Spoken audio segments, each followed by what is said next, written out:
Welcome to YOUCANIC. Today here on YOUCANIC we have a 2019 Chevy Trax. And on this Chevy Trax we are going to go over how you would add engine coolant or antifreeze to this vehicle. So this is your engine coolant reservoir. Also this is the fill point for this particular model.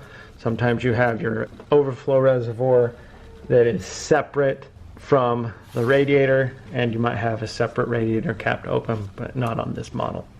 So this cap, to be able to add coolant, we would remove this cap, but only when the engine coolant is cool.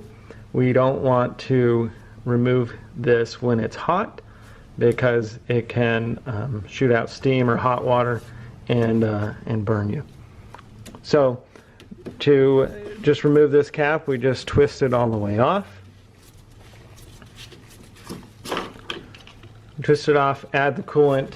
There are lines right down here on the side, or a line with some arrows pointing at it, and that's where we would bring the level up to, and then we would just be able to put the cap on.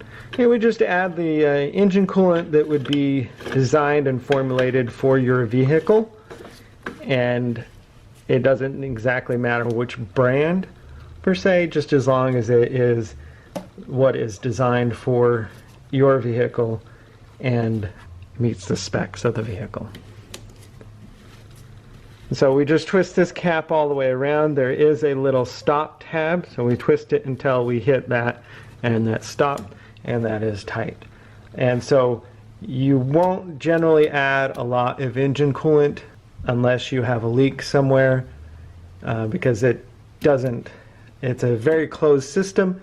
There are some times where it evaporates off a teeny bit, but you won't generally add a lot.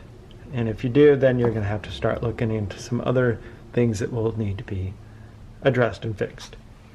Thanks for watching YOUCANIC, where you can be the mechanic.